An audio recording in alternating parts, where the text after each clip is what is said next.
아이들은 아무런 잘못이 없어요. 문제 행동은 환경과 반드시 이유가 있구나. 어떻게 고칠까 이것만 고민하지 마시고 왜 그런 행동을 할 것인가 원인을 알면 문제 행동을 접근하는 것이 더 쉽습니다.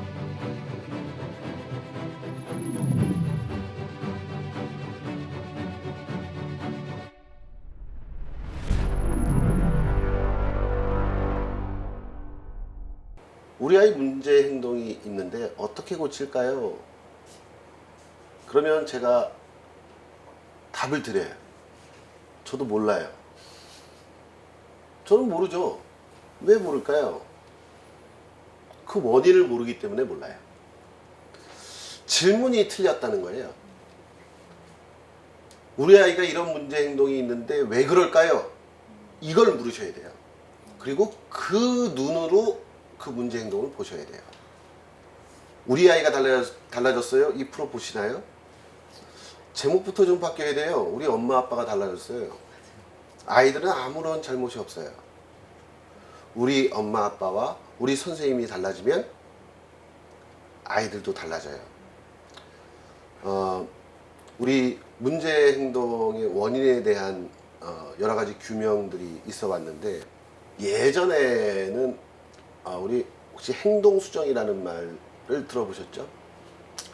그 행동주의자들의 어떤 그 이론에 따라서 어떤 자극을 주면 반응이 오고 그 반응에 대한 또 후속 반응들에 의해서 이 행동이 증가하기도 하고 감소하기도 한다라고 하는 이론이에요.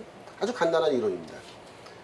내가 어떤 행동을 했는데 그 후속 반응이 긍정적이면 그 행동은 늘어날 것이고 내가 어떤 행동을 했는데 그 후속 반응이 부정적이면 그 행동은 줄어들겠죠. 제가 인사를 했는데 칭찬을 받았어요. 그럼 그 인사하는 행동이 늘어나요. 근데 인사를 했는데 따귀를 맞았어요. 그럼 인사하는 행동이 줄어드는 거죠. 이런 아주 간단한 이론을 가지고 만든 게 행동수정 이론입니다. 그래서 바람직한 행동을 계속 늘리려면 그 후속 반응을 긍정적으로 만들어주는 거죠. 보상을 주거나 칭찬을 하거나 뭐 이렇게. 또 잘못된 행동들을 줄이기 위해서는 그 후속 반응을 부정적으로 만드는 거죠. 그래서 나쁜 행동을 해요. 그러면 뭐 예를 들어서 분무기로 박스 쏴요. 아니면 혼을 내거나 아니면 뭐 이득을 뺏거나 뭐 이런 여러 가지 이제 뭐 후속 반응들을 부정적으로 가져오죠. 우리 엄마들이 아이들 젖을 떼려고 하는 방법 중에 가장 흔하게 하는 방법이 뭐죠? 유두에 뭐 쓴 약을 발라요. 이런 것도 거의 비슷한 방법이죠. 이렇게 굉장히 오랜 기간 동안 행동수정 이론을 가지고 문제 행동에 우리는 접근해 왔는데 그러다 보니까 자꾸 문제가 생기더라는 얘기예요. 첫 번째는 그 행동이 일반화가 되지 않는 거예요. 그러니까 내 앞에서는 고쳐졌는데 집에 가서 똑같이 행동하거나 상대방이 달라지거나 환경이 달라지면 그 행동이 계속 나오는 거죠. 행동이 일반화가 되지 않고요.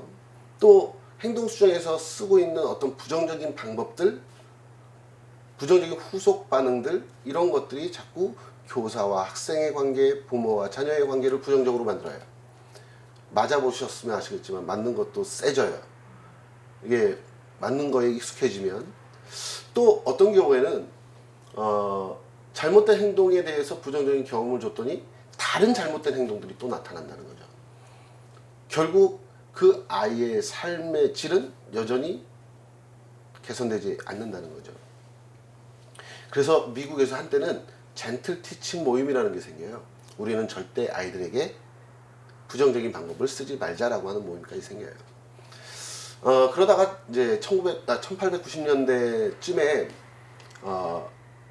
우리 이 문제 행동에 대한 그동안의 어떤 접근들에 대해서 우리가 좀 반성 그런 접근들을 하기 시작해요. 그러면서 문제 행동이라고 하는 거에 대해서 굉장히 광범위한 사정을 하게 됩니다. 그때 발견한 게 있어요. 문제 행동은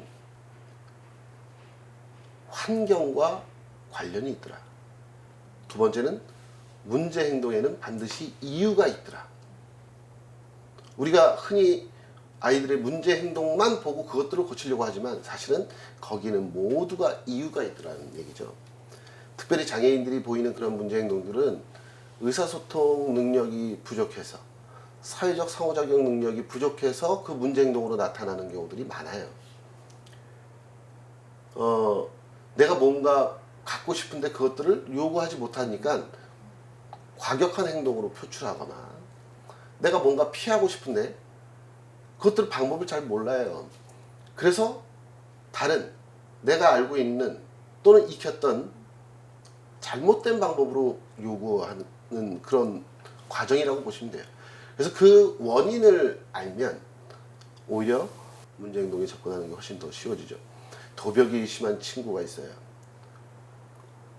그런데 어떤 친구는 도벽을 하고 나서 일부러 자꾸 걸려요. 왜? 이 아이는 관심을 받고 싶은 거예요. 혼나는 것도 관심이에요. 그래서 그 아이는 관심을 갖고 싶었던 것이기 때문에 그 원인을 알면 접근하는 방법이 전혀 달라지겠죠. 어떤 아이들은 도벽을 하면 절대 걸리지 않아요. 집에 갔더니 물건이 가득 쌓여 있어요. 이 아이는 또 원인이 달라요. 그래서 원인에 따라서 우리가 접근하는 방법이 달라져야 되지, 우리가 무조건 어떻게 고칠까 이것만 고민하지 마시고 왜 그런 행동을 할 것인가, 그런 관심을 좀 가져주시면 훨씬 더 다른 관점에서 문제 행동을 또 바라보실 수 있을 거예요. 우리 아이 연구소에서는 여러분의 많은 참여를 기다립니다. 참여를 희망하시는 분들은 아래의 메일 우리아이 네이버닷컴으로 연락 바랍니다. 우리 아이 연구소.